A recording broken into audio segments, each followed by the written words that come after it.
Hey everyone, good morning, and welcome to the Comic Books Beyond podcast.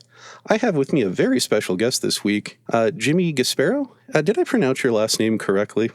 You did. Awesome. You did. I've heard it a million times, but I've never said it out loud. Jimmy is one of the hosts of the Cryptid Creator Corner from Comic Book Yeti. He is a husband, a father, a podcaster, now graphic novel writer. He is also a lawyer who is publishing his new graphic novel, Penny and the Yeti, which is out April 21st, 2026. The final order cutoff is March 30, 2026. Jimmy, welcome to the show. And did I miss any of your other careers? Not current ones. No, you got. So you're no longer a doctor, cowboy, engineer? No. Not doing any of those things. But yeah, thank you so much for that wonderful introduction. Thank you for having me on the podcast. I list, I think in my bio somewhere, I list all the things that I do. I've been a lawyer for, actually the day before Penny and the Yeti comes out, April 20th, will officially be 20 years that I've been a lawyer. That's awesome. I graduated from Temple in 2005 and officially became a Pennsylvania attorney in 2006. And then eventually I moved to Delaware, took the Delaware bar, and became a Delaware attorney starting in 2013. But yeah, 20 years as an attorney. Before I was an attorney, I was a juvenile probations officer. I did that for a year, but I don't feel the need to list that anymore. That was 20 years ago was a bit, yeah. Yeah, it's a cutoff. But yeah, no, thank you so much for having me on. I really appreciate it. No, we're happy to have you. This is exactly why we do this, and I just love talking to people what they're passionate about. And so I have to ask real quick. You said you're a Pennsylvania and Delaware guy. That's down by Delaware County, Pennsylvania. Is that what that was? You said, or yeah, Delaware County is Philadelphia. Where I grew up. Just south of Philly. So I grew up in Delco, as we call it here. We make a big deal of it whenever Delco pops up in like national news. Recently, it's been in the news because of like TV shows like Mayor of Easttown and Task, and they talk about the Delco accent. I think we also made national news because there was this past summer a road rage incident where somebody got out of their car and ran up to the person whose vehicle they were mad at and defecated all over the hood of the vehicle. So then we were in the news for like the Delco road rage pooper. So I prefer to be known for like how tough the accent is for like Kate Winslet and Mark Ruffalo to do than the Delco pooper. But we'll go with Kate Winslet. We'll take it. We're the national news. We'll take it. We get excited about it. So I'm from Delco, just south of Philly. I went to college and law school in Philadelphia at St. Joe's and Temple, and then I moved to. Now I'm in Delaware, and I practice law in Delaware. Is there any particular type of law you practice? Any specialty? I'm a personal injury attorney, plaintiff side. Cool. So, all the real ambulance chasey stuff, car accidents, slip and falls, nursing home negligence cases. I started my career at a small firm in Philly where I did personal injury and criminal defense and family law. So I did that for 8 years before moving to Delaware. And then I worked for a law firm where I did the Delaware Chancery Court work, which the Chancery Court is like probably the most prestigious court in Delaware, known nationally because it handles all the big corporate cases. But that's not what I did. It also handles will and trust matters. So I did those types of things: will contests, guardianships, breach of fiduciary duty for trust stuff. I did that for like 8 years, and now I'm back doing plaintiff's personal injury. So, if anything, my claim to fame as an attorney is I've probably been in court and handled like one of every type of case that you can handle in a courtroom. But that's for impressive. As a trial attorney, we don't do a whole lot of like jury trials anymore. I mean, in 20 years, I've only had 4 jury trials.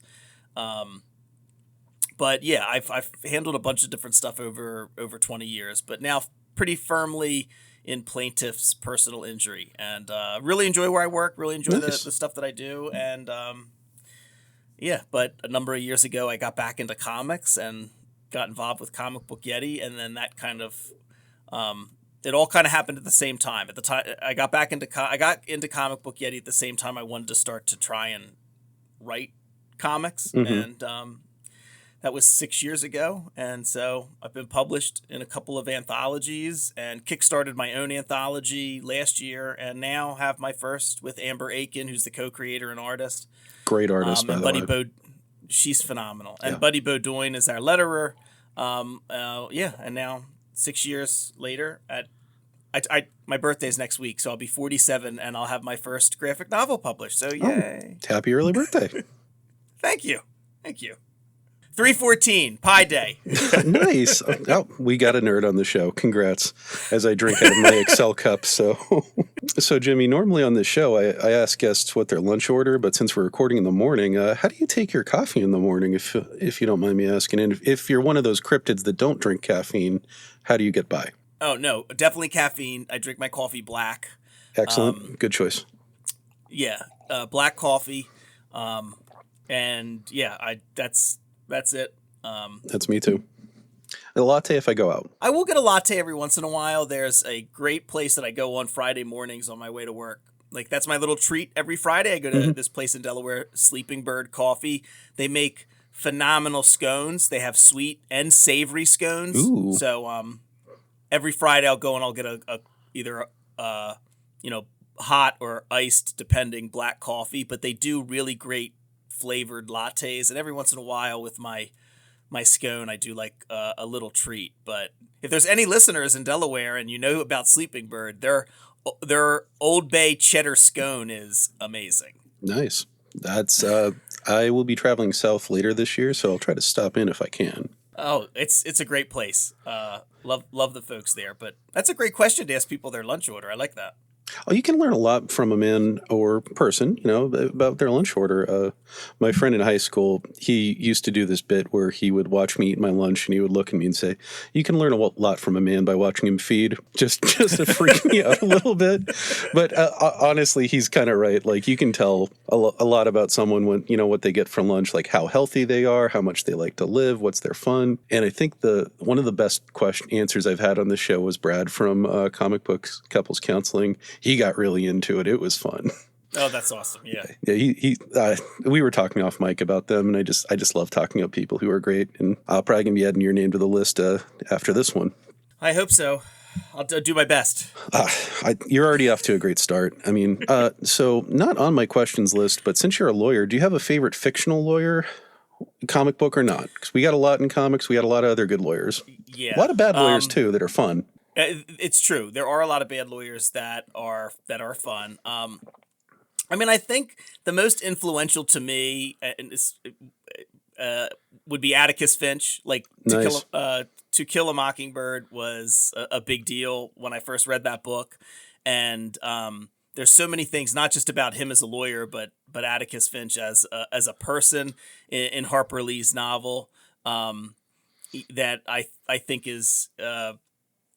I think is just a fantastic, character. I mean, in the world of comic books, unfortunately, I haven't read a lot of Daredevil comics. Mm-hmm. It's on my list of stuff to get to. I've seen most of the TV show, and of Daredevil. But I think in terms of, I do think I kind of gravitate more towards She-Hulk. Nice. As an attorney, I really like that character, especially because I think the run that I'm going to forget what artist was on it, but Charles Soule, who also is an attorney. Yeah. So Charles's run on it, I thought was very good. I thought that was kind of interesting. But yeah, I mean, I have an issue sometimes watching legal shows, at least with my wife, because I have a tendency to pick them apart a little bit. I have to turn off that part of my brain where I'm like, that would never happen. Or Sometimes if there's a courtroom scene, I will whisper objection under my under my breath, which I've been called out on, that I haven't really knew that I didn't really realize I was doing it, but someone will ask a question and I'll be like, objection. One of my favorite just overall scenes to watch in terms of like having to do with anything court related is, I believe it's the movie, is it The Insider? The one where Russell Crowe is a whistleblower, and there is a phenomenal scene with I'm gonna look it up real quick to remember the name of the actor. Yeah, it's The Insider. It's The Insider, and it's Bruce McGill is the actor. Bruce McGill has done, you know, a ton of stuff. He was I think in Animal House he was D-Day. Oh wow. But he's done a ton of things over the years. But there's a fantastic scene where they're doing it. I think it's not actually a courtroom scene, but it's like a deposition of Russell Crowe, and just he does a phenomenal job in the performance of it. It's one of like my favorite scenes because the other side objects. They don't want Russell Crowe to testify to a certain thing because he signed an NDA, and it's just I don't know, one of my favorite scenes to watch. I did watch with my wife Suits a bunch, like in the early seasons, and that show was great just because of how unrealistic it was. It was just absolutely wonderful. But in any event, How about those are some of my favorites. How about Better Call Saul? Are you a fan of that by any chance? Yeah, I haven't gotten through all of it. Gotcha. But, okay. The first season, which I have watched, is when he's Slippin' Jimmy is his nickname. It's like the actual court stuff that he does. It's unbelievably realistic in the way of like how boring and just how nonsensical like it can be sometimes. Like how sometimes it just doesn't make sense. Sometimes courtrooms don't look real great on TV. Sometimes it's just a room that was big enough that they could set up, like depending on the jurisdiction you're in. So I've heard people say that, like I've heard people in the medical profession say surprisingly Scrubs was very accurate, and it's the same thing with Better Call Saul. Like the courtroom stuff, it is surprising, at least in the earlier seasons before it gets.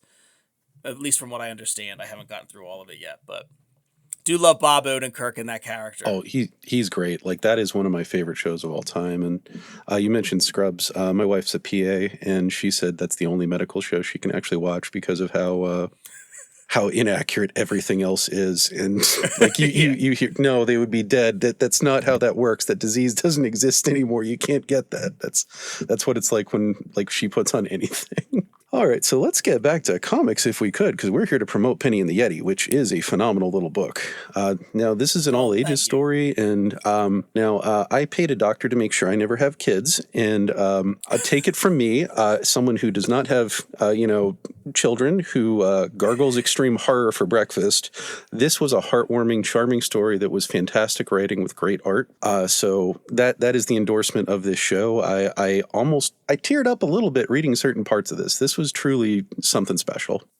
I did share this with the rest of my team behind the scenes. They haven't read it yet because they're lazy, but I get it. I also don't pay them, so their reward is they get comics and to be on the show sometimes, and they're also great and supportive, and I love them. Awesome. So can I ask you one other question I like to ask everyone is, why are comic books specifically important to you, and what do you find unique about comics in general? I'm going to take the second question first. I love the medium of comics. I love the kind of the melding of narrative and visual storytelling. I think there are so many things you can do in comics that you can't do, that won't work in a TV show or a movie, or would be cost prohibitive if you tried to make it. And there, you can do plenty of things in terms of a book and telling a story, but there's just something about the mixing of whatever that story is, with the artwork, the collaboration between the two. I just feel there's something special about it, that I just love. I also think comics are just so weird sometimes. Like there's Yeah. just things that work in comics that you can do in comics that like beyond, big two hero stuff, which is, I'm not knocking it, but there's just some just bizarre stuff out there that Oh, I yeah. feel like I don't see how this would work, anywhere else. Like because you can put some things in a panel, an artist can put something in there that it would be very difficult to describe. And I think if you just described it like in a book, in a prose novel, it would kind of lose something. And I love that about it. And that's why I think it's special. In terms of, to me, I read comics as a kid. Like my dad would take my brother and I to the comic shop. And I tell the story like everywhere, but my dad would go in and we didn't follow any particular series. He bought #1 issues like it was his retirement plan. like just a random assortment of what #1s are out there. But I was away. I didn't read comics for years and years, and then got back into them because there was a comic book shop right down the street from me when I moved to Delaware. And part of the reason I like comics are so special, like to me in particular, is because of that shop.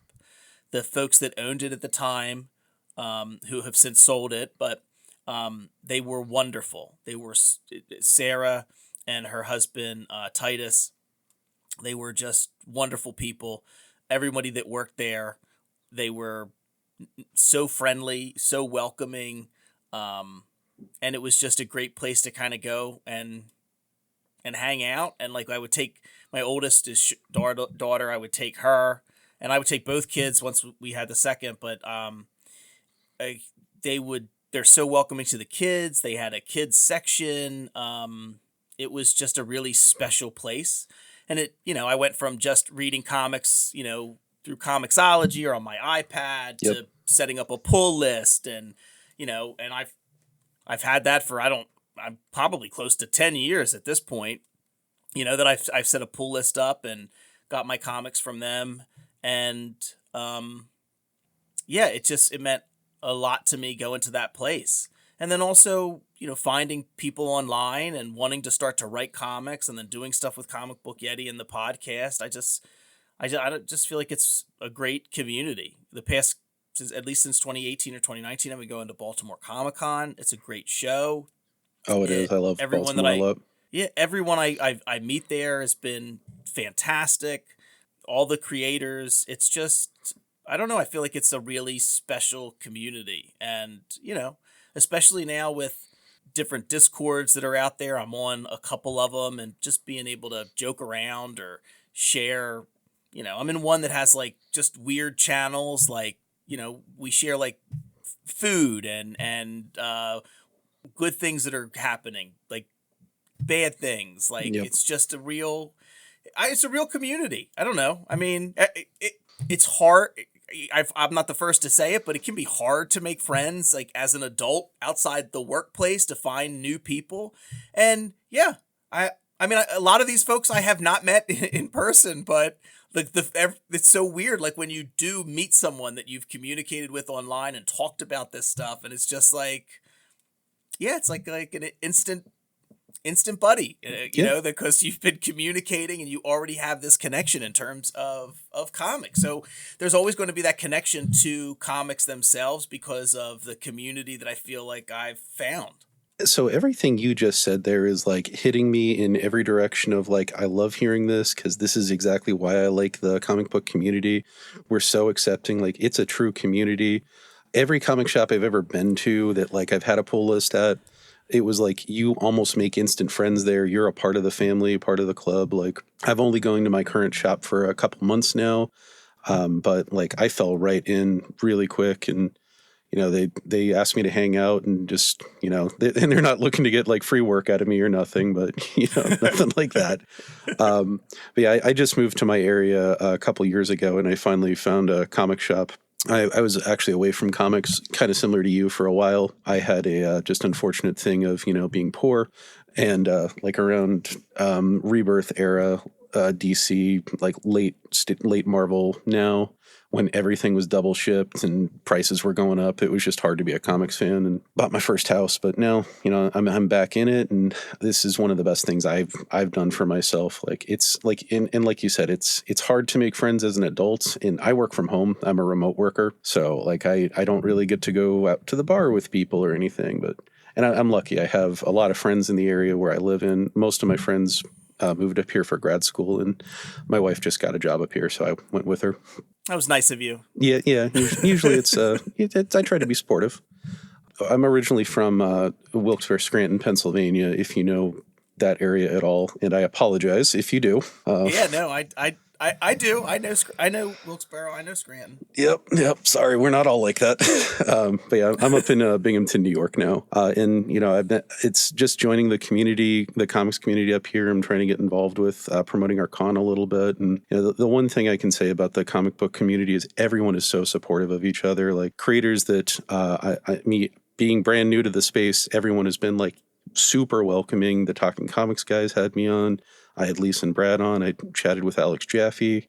I've got you on. And, with that, I just wanted to ask, could you maybe talk about your podcast a little bit? The Comic Book Creator Corner from Cryptid Creator Corner from Comic Book Yeti. Yeah. First of all, I got to commend you on the name, because when we were coming up for the name, it was as short as possible. That was the only thing we had. And you guys got a heck of a name. Yeah, I didn't come up with the name. Byron did.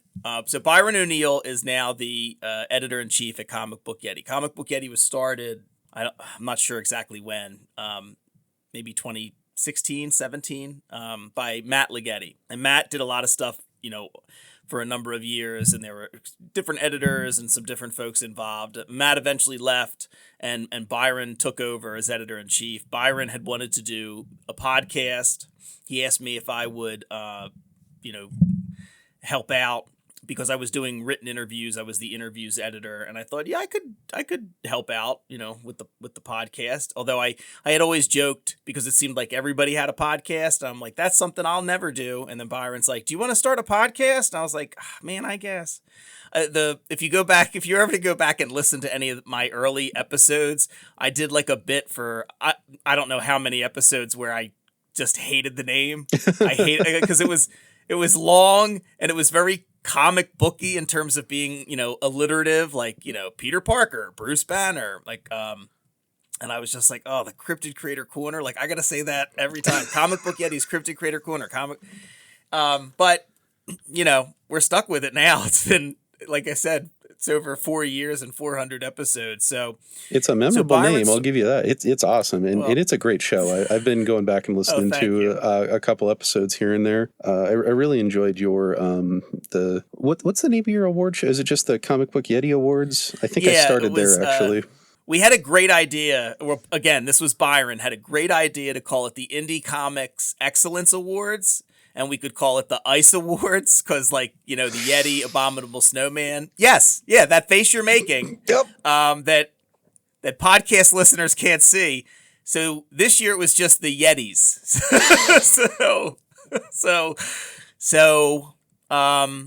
So we changed it to the Yetis is what we called it. But yeah, we don't give out like a winner. We basically have the editors and some of the people who review and do interviews at Comic Book Yeti come up with, a list. We have categories. We come up a list, and then we usually have 2 guests on and have them answer the thing as well. Mm-hmm. And then we just kind of go through. So if it's 4, 5, 6, whatever it is for a particular category, and then we go through them. And if anyone's read them, we kind of talk about why we put it on the list or why we think it belongs on there. So we don't pick like a winner. We just try and spotlight as many things as we can, basically. Also because in order to really do an award show, like, we'd have to read everything. Yep. And I can't do that. So I don't feel it's fair to say that, like, this one book is the absolute best, of 2025, because I haven't read everything else, but so we just try and highlight some things that meant something to us that came out in the past year, in terms of indie comics. But yeah, in terms of doing the podcast, as an attorney, I think the only other thing I'm trained to do is ask questions. So I say that though, but I've found my style of the podcast is I don't really ask a ton of questions. I think I just say something that I really liked about the book and then just invite the other person to respond about what they've written.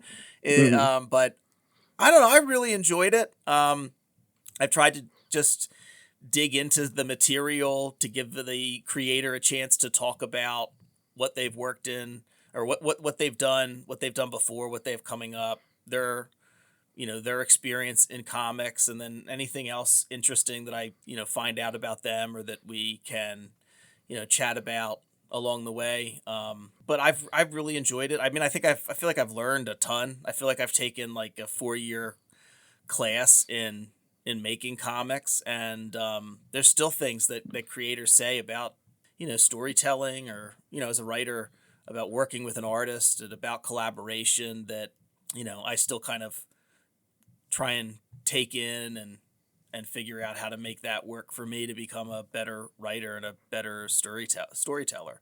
And plus I just really like comics, and it's like really fun that as a kid, when there was something that I was such a nerdy kid and there were things that I just loved, and now the things that I love to kind of have a connection with some of the people that are making the stuff, and then to be somebody that I feel like a little bit is making things too is kind of blows my mind, but what were some of those things that you loved when you were a kid? I think that the three cornerstones of my personality in the late 80s, early 90s was Quantum Leap, Star Trek The Next Generation, and The X-Files. Oh, good stuff. So, yeah, if I could probably have taught like a college level course. I was so immersed in those three television shows. But I loved those things as a kid. I've always loved science fiction. Yep. I've always loved stories about, time travel and aliens and outer space, and so I've always kind of dug that type of stuff.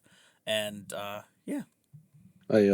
was born in 1988, so I was 4 years old when, like Batman the Animated Series, X-Men 92, and Spider-Man the Animated Series, like between like 4 and 6 when all that came out. So essentially that was my religion growing up. And like that's where all of my like my love of comics I can attribute pretty much to that stuff. And so you are publishing your first graphic novel. Can you talk us up? This is your first graphic novel proper. Like you've done anthologies before, short stories. Like I looked up your creator blurb from, I guess it was Simon and Schuster, that says you also love sandwiches. My favorite food. Oh, of course.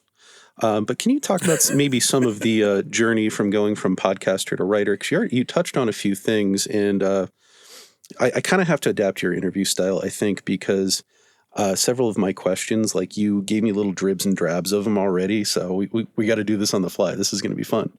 So let's talk about the journey going from podcaster to writer. Sure. And anything you want to go back and cover, I mean, ask away. I'll talk your ear off until my wife comes down the stairs and awesome. tells me that I got to help. I don't want to get you in trouble with that. No. So I started wanting to write just before I got involved with Comic Book Yeti.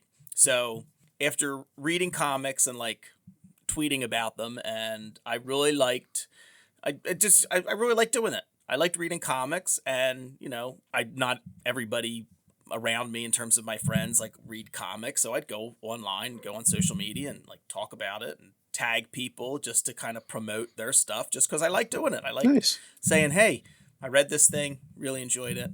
And so I kept thinking about wanting to maybe do something else, and in terms of not just lawyering, like to have something else for me. In high school and in college, I did theater, and even after community theater. But I think the last show I was in was in 2010. So there had been about 10 years from 2010 to 2020 where I didn't really have a creative thing that I was doing. Other than my wife and I, we were raising our kids. because our oldest was born in 2012, but I didn't have anything creative, and I didn't really think anything of it. But it kind of started to bother me that I felt like I wasn't doing something else, and I wanted to be doing something else. And I didn't think that thing was going back and doing theater, because as much as I enjoy theater and loved it and still love going and seeing it, like with 2 kids, the idea of having to go to rehearsal 3 nights a week and 3 weekends in a row being busy doing shows, I just and having to like memorize lines. I mean, I used to have such a great memory, and like the older you get, the tougher it is sometimes. And so I was just like, oh, I don't know. And I still have friends that do theater. And my buddy Cass still does community theater. God bless him. He's been doing it for years and years. He absolutely loves it. And I go and see his shows, and we have a great time. But I just didn't think if that's what something I wanted to do. And it was the Mad Cave Talent Search. It was the 2020 Mad Cave Talent Search I saw online. And it was like, you had to, I think for 2020, you had to pick like, I don't know if you had to pick one of their books, or I think you had to pick one of their books and basically write like maybe a 10 to 20 page script based off of their property. And I was like, well, this is great. There's like no bar to entry. I don't have to pay a fee. I don't have to do anything else. I can just figure out how to write. I just have to read a book and figure out a story, like a one shot based upon that in some way, has to deal with those characters or theme or whatever. So yeah, I got a bunch of books on how to write comics, like Scott McCloud's Understanding Comics and Bendis's book and Denny O'Neil's book. And I just worked on a script and submitted to the Mad Cave Talent Search, and I didn't win. But that was my first time writing a comic script and doing that. And then I said, well, I like that. I like doing it. And there were opportunities online whenever there was an anthology. And so I would submit a pitch every time there was an anthology. And I think I probably got 1 yes for every 10 rejections. Yep. And I was like, oh, I'm kind of bad at this. And I'm like, I guess I don't know what I'm doing. And, you get those thoughts, that negative voice. But I'm telling you, that 1 yes blew those other 10 rejections right out of the water. Like, my first story was in By Visibility, Lifeline Comics. I worked with Beck Kubrick. Taylor Esposito lettered it. It was a 4-page short, and I just seeing that artwork, seeing something that I worked on, Kat from Lifeline Comics edited it, and seeing it kind of come together, and it was amazing. It was just like, yeah, I don't care. 100 rejections can come at me. I'll be like Wonder Woman with those gauntlets. I'm just knocking them back. That 1 yes just fueled me to do it. And so that was into 2020. And then right around the time I was doing that, I started at Comic Book Yeti and started doing a couple of reviews, and then eventually into written interviews. So it all kind of happened around 2020, early 2021, and trying to submit to anthologies, and also doing work with Comic Book Yeti and the podcast. It all kind of like happened at around the same time. And doing the podcast and talking to other creators only fueled my drive to want to be a writer more, because I still felt at times like I was on the outskirts of the club that I really wanted to be in. And my brother goes with me to Baltimore, but my brother Bobby, and I still remember the first time we went to, like, I think it was David Pepos to talk to him, and he was like, "Oh, Jimmy," and he like remembered me because he was on the podcast, and my brother was like, it was probably 2022, like 4 years ago. I mean, my brother was probably 38 or 39 at the time, and I was like 42, and my brother was just like, "David Pepos knows who you are." Like, that's so cool. David's great. He's actually, I Yeah. think, the first creator that personally reached out to me without without provocation. He was, I think, the first person to ever email me, and like you did right after. Okay. Well, David is awesome, and I mean, love David's work. But from talking to people like David, and especially on the podcast, not just at the convention, but having like a little bit more of a like one-on-one conversation like we're doing, and talking about the stuff that like of his work that I really enjoyed, like Scout's Honor, and or Spencer and Locke. It made me want to just be a writer more. I wanted to feel even more a member of like this idea of this club that I had in my head, like to be a writer.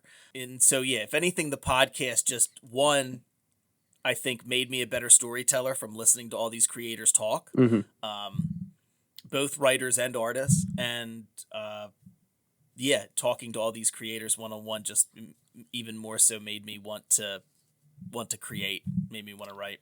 When I went to college for writing, and I also have a background in literature. I did some book editing in my life. I wanted to be a writer, I'll be honest. That didn't go very far because, like how you said, you get the 10 rejections and one yes. I was probably just doing it wrong 15, 16 years ago when I was doing it. I didn't even get the 10 rejections. I was sending out stuff and getting nothing back. So it was just, that was the disheartening part. Then, life happened. I actually never considered a career in writing comic books, but let's say hypothetically, I was looking to maybe get some work published. And you mentioned a few good resource books between Denny O'Neil, Scott McCloud, and Bendis's other book. Would you still recommend those three books, or do you have a favorite amongst those that was most helpful? Understanding comics, like Scott McCloud's book, because I'm not an artist and have no background in writing. I was a psychology major. I mean, I used to write stories just like for fun in high school and college, but they were mainly like weird takedowns, like funny takedowns of like my friends, that were like I could just like joke stuff that I'd pass around once in a while, just nothing serious really. But because that was the big thing when I first started reviewing a Comic Book Yeti, or when Matt Ligeti reached out to me, I was just like, I'm not an artist. I don't really have that vocabulary or knowledge. To talk about perspective, or to talk about paneling, or talk about color choices. I mean, half the time when I come down the stairs with what I'm going to wear to work, my wife thinks I'm colorblind because of what I've matched together. I'm not, but I'm like, I don't think I can do this. But understanding comics, to me, I thought was vital to try and wrap my head a little bit more on everything comics related. And there's a ton of great books, out there about writing, and I would just say pick one. But definitely Scott McCloud's Understanding Comics. A couple others other than Bendis and Denny O'Neil, which are specifically about comics. Stephen King's On Writing is phenomenal. And also Anne Lamott's Bird by Bird, I think is great, which is kind of on writing and life. So yeah. I'm a big fan of like the Saves the Cat series. I like that writing structure. That's absolutely. That's the one that, like, when I'm doing developmental editing stuff, which I haven't done for a while. Kind of one of the reasons I started doing podcasting is because you can be more proactive with it with dev editing. Two things. One, it's not very consistent. And even when it is consistent, I want you to think of the worst book you've ever read. I've read a worse version of that book. That's what developmental editing is. So I am interested in getting into comic book writing because when I was younger, that thought just never occurred to me. Like, I don't know why, even in my 20s when I was hardcore into comics, like, it just didn't occur to me that I could just go do that. And you see these Kickstarters going on, like we talked about Jeremy Whitley. He just got his crowdfunding for Slay and The Girlfriend Survives off the ground. And you see so many other good, like even big tier creators who are just crowdfunding to get their self-published work out there. And you have other stuff like that. So it's something I'm definitely interested in. I have Scott McCloud's, I think it's called Reinventing Comics. Is that like an updated version or a sequel to that book? The local store had a copy of it. I think Reinventing Comics is I think it's the follow-up. Okay. So I'll pick up the original then. Yeah, it was just on the shelf, so I picked that one up. Now this is any of Scott McCloud's stuff is like great, but yeah, I think it's a follow-up that was written after. Gotcha. Yeah, I haven't written much in a while, and to anyone out there who does want to get into writing comics, we absolutely encourage that. We love that here. I really love what you guys do for indie creators. Like you said, Big Two is great. There's a lot of good stuff out there, and like especially DC right now has really got me back into a lot of stuff that I thought I was just kind of done with, but they found ways to reinvent the wheel, and there's a ton of great indie stuff coming out from not just like Image, Boom, Dark Horse, or but like the Kickstarted stuff. We have your work coming out. We had I haven't read it yet, but Drome by Jesse Lonergan. That's high on my radar as soon as I get it. Unbelievable. That's unbelievable. Everyone has said it's unbelievable. You guys talked it up. Brad and Lisa talked it up. It's just blowing up all over social media. It's just one of those books that it's hard to describe. Mm-hmm. I just don't, the level of detail and attention and like the thought and theory that are in that book. Mm-hmm. Yeah, I like to see that people are talking about it and getting it, because it does seem something like if you try like that, probably some traditional publishers would have rejected it and said like, I don't know what this is. I don't know how to market or sell this. Yeah, I just think it's remarkable. Yeah. And again, I haven't read it yet. It is very high on my reading list. I've got a couple things I'm working through right now that luckily my store had luckily my store had a clearing out the comic sale, so I helped them out a little bit. So nice. Yeah, I'm actually going on the Brubaker and Phillips journey.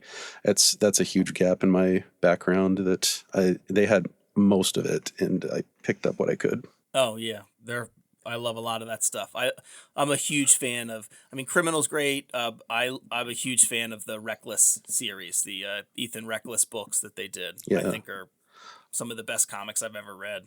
I actually just picked that up for like $5, so I am excited to read that one. Yeah, yeah. I won the lottery kind of recently. I mean, the comic book lottery, not the actual lottery. Yeah. just to be clear. So I don't want to spoil anything about your work here, but and I just want to give a minute to talk up Amber's art. We've mentioned it a few times. It's really something special in this, and the things that I like about it. You were kind of talking about how you're a writer. You had to research how to do the reviewing from the art space, like stuff on perspective. And I'm kind of the same way. Like when I look at art, I look at a few things. Number one is, can I understand this? And number two, like the panel flow for everything. And there's a specific sequence in Penny and the Yeti where it feels like you're almost training a generation of readers to follow comic. Do you know the sequence I'm talking about? It kind of goes like this, we'll say. I think so. Yeah, I just don't want to spoil anything for anybody, but if you want to, go ahead.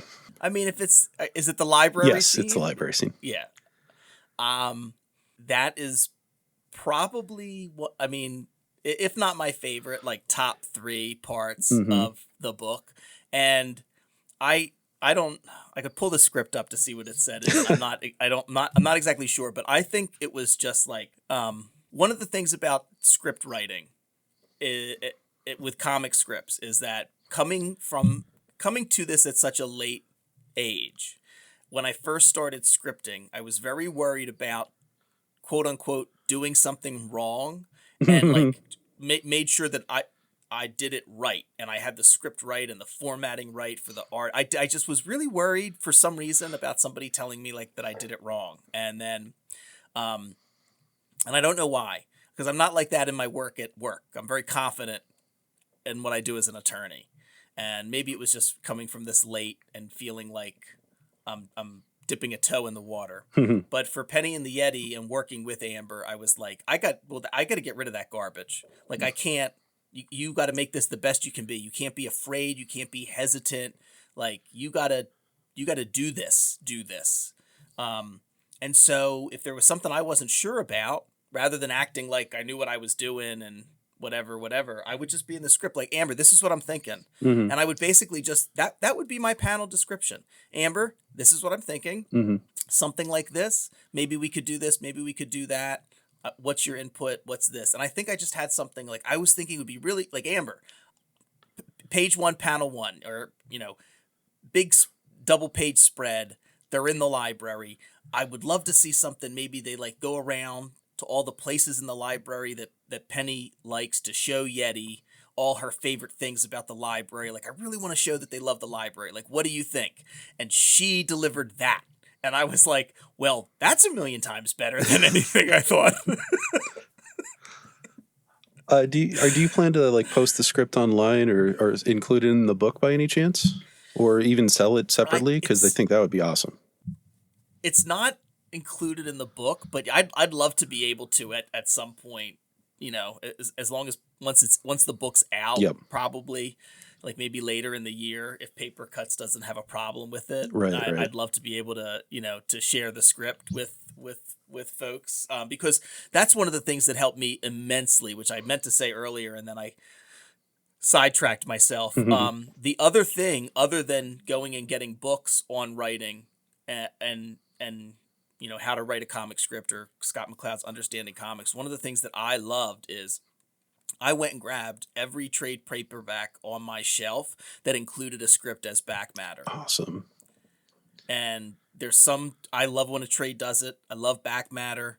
And to be able to see, like, especially there's some comics that do it and they'll be like, here's the script, and then here's the thumbnails, and then here's the pencils and inks, and you're just like, here's where we made this change. Here's like the first draft of it.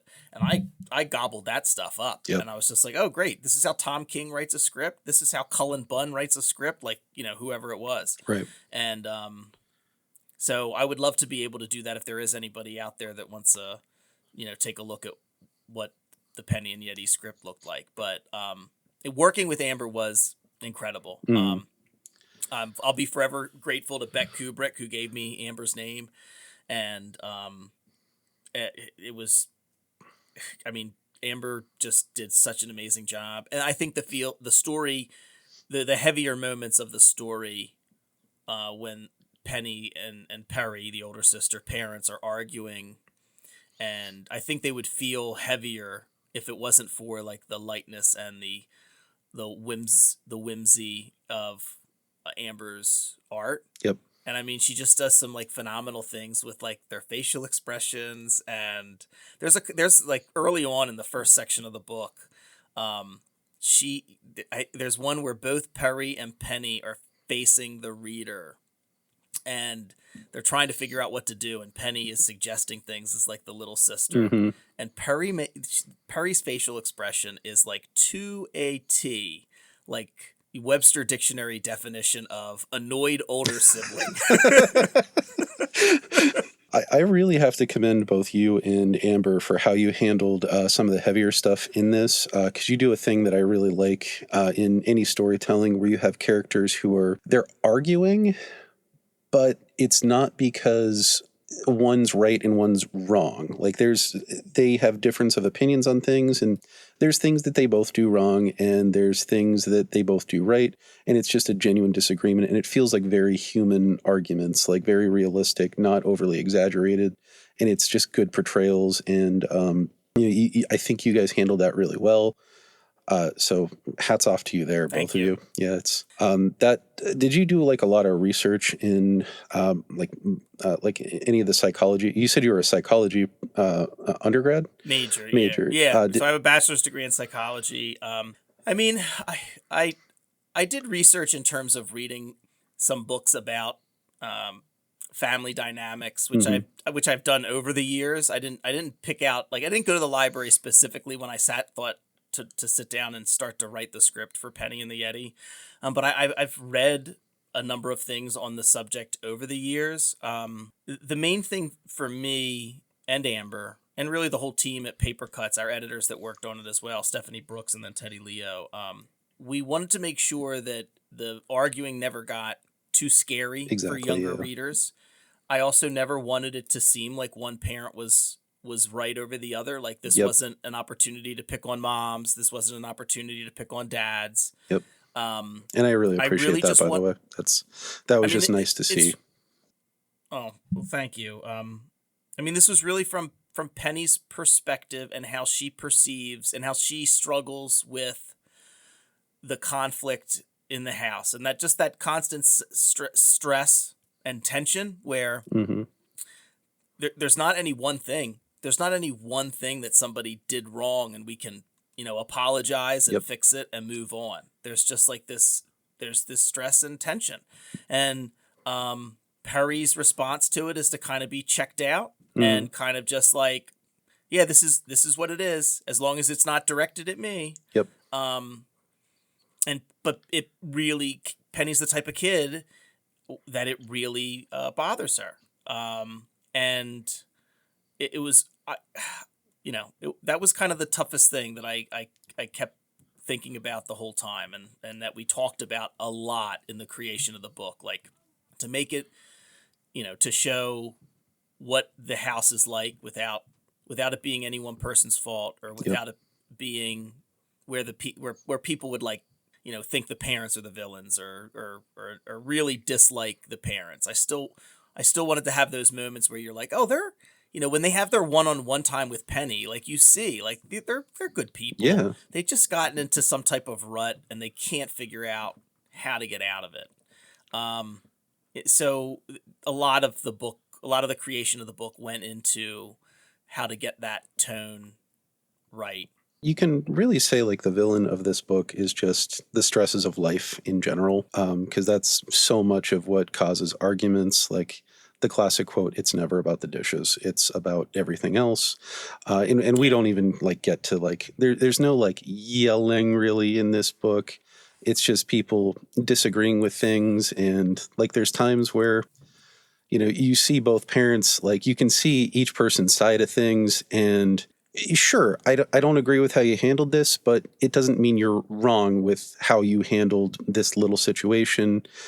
5 extra minutes on your phone, but you actually did the thing. Or there's one scene in the car where I really like, where the father was talking to Penny about just some of the stress that's been going on, and the thing I really liked is like he didn't say anything negative about the other person. He was very Yeah. positive, and honestly, the mother was the same way. Like they wouldn't say anything bad about each other behind their backs, and it was they're disagreeing to each other, and they're trying to do the best for the kids, and that's honestly representation we need more in just literature in general. Well, thank you. That was one of the reasons I wanted to write something like this. I mean, Amber and I had done a 4-page short called Yeti and the Big Stomp. That's 4 years ago. Penny, my youngest, who is Penny, the real Hmm. Penny, Penny and I came up with a story idea, and I thought I'd show her how a comic was made, and I scripted it. Oh, And yeah, I shared it like online. It was called Yeti and the Big Stomp, and uh, when when Mad Cave had their open submissions, um, the Yeti and the Big Stomp was like the artwork that I had. So I reached out to Amber and I'm like, hey, I'm thinking maybe, like, I want to kind of take the next step, because I hadn't written anything longer than like 8 or 10 pages, and I just wanted to force myself to actually submit something to a publisher. nice. So I said, "Hey, Amber, I got this. I got the Yeti and the Big Stomp. Here's an outline I did for maybe how, like, that could be the basis of a larger story. Like, why is this young girl and this Yeti hanging out? Hmm. It's about this family and they're in conflict, and the Yeti shows up, and the young girl thinks that the Yeti's there to, like, help, but of course, like, they can't help because like kids can't fix their parents' issues and you know, this is what I'm thinking. She goes, yeah, sure, submit it. And so, you know, my wife asks me all the time, she's like, people are going to think this book is like autobiographical, like it's about us. And I'm like, well, it's not about us. Like, but Penny's in it. I'm like, look, if I planned it better, I would have done something different. But I didn't know when I didn't know when I created the short that 2 years after that in 2024, I'd submit it. And I didn't know that when I pitched it in 2024, that 2 years later, I'd be, you know, promoting the book.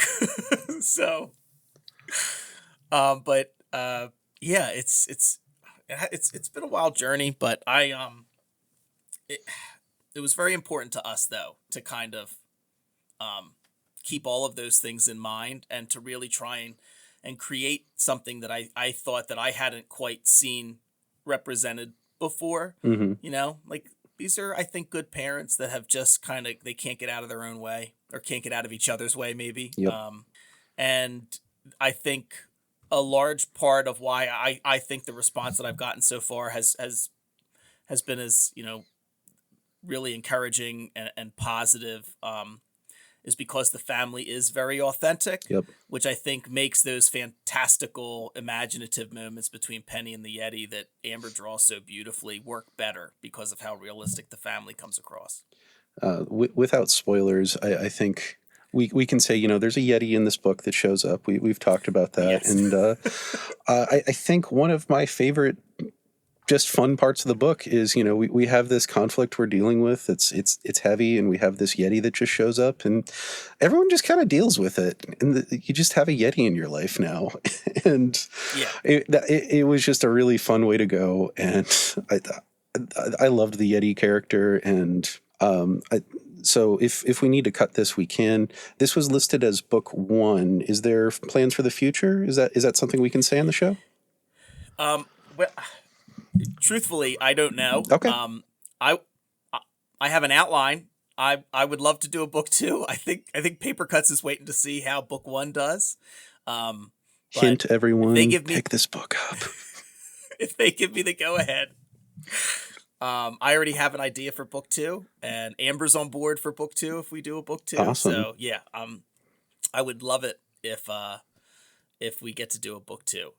Because I have some excellent ideas. Well, I wish you a very Yeti extended universe if it ever gets to that point. We are. Oh, thank you. We are coming up on time here, so I just wanted to give you. That's Adam. Oh, sorry. Hi, hello. I sorry to interrupt the podcast, but Adam, this is Penny. Penny. Hi, Penny. This is Adam. Wow, we have a very special guest on. I really like your work. He said he really likes your work. Because we're talking about Penny and the Yeti. We're just wrapping up, okay? I have a question.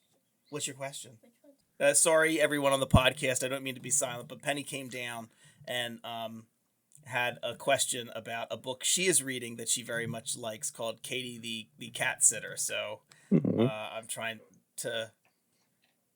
I don't know which one is actually the author. Yeah, it's probably Colleen. It's probably her. Okay? Sorry about that. If you have to cut all that out, she just came down with a question, and I had to deal with that. That was adorable. So if you're okay with me leaving it in, I will absolutely leave that in. Whatever you're comfortable with, it's fine. But she really likes this graphic novel she's reading called Katie the Cat Sitter, and she just wanted to know which one was the author and which one was the illustrator. They just have the individuals' names listed on the cover. And she couldn't find the credits page, so. Well, your daughter is incredibly smart just asking that question. That's amazing. Yeah. Penny, my Penny. I always, because different than the character Penny, but my Penny. She's 8. She's in the 3rd grade. She's she's awesome. My oldest daughter is 13. She's in 7th grade. Nice. This weekend she is Donkey in Shrek Junior. So we've been celebrating that. She's a natural performer. So. Yeah, she likes theater, so, passing the love of musical theater on. That's awesome.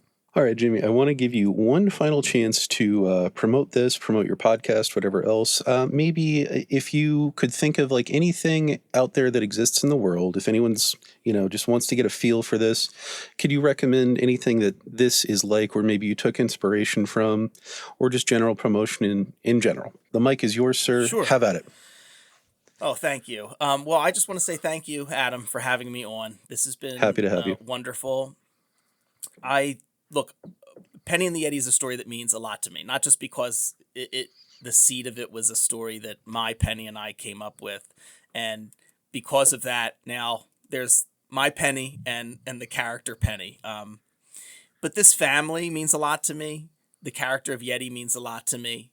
Even if you are someone that are listening to this and you're like, well, it maybe is a story that isn't for me in terms of a family in conflict, or you're not into all ages books. I think there's something else going on in the book that is the relationship and the friendship between Penny and Yeti, which when they're together, I always try, and Amber did as well, to try and stress the kindness and the empathy that those two characters show each other, which is something that unfortunately, I think is missing, in today's society. We see it, there's plenty of great stuff out there in the world, but there's also plenty of terrible things as well. And I just wanted to show something in terms of a friendship and these two characters that, they just got thrown into each other's lives. You'll see in the book that Yeti isn't quite sure like why Yeti's there or where Yeti came from. And the family has to deal with this Yeti that just shows up in their house. And but Penny and Yeti really meet each other in a place where they have a great time and are very, kind and caring towards each other. And that's not to say that everything goes right and everything's perfect. They both kind of make mistakes in each other's presence, and they navigate it in a way that's always from a place of empathy. So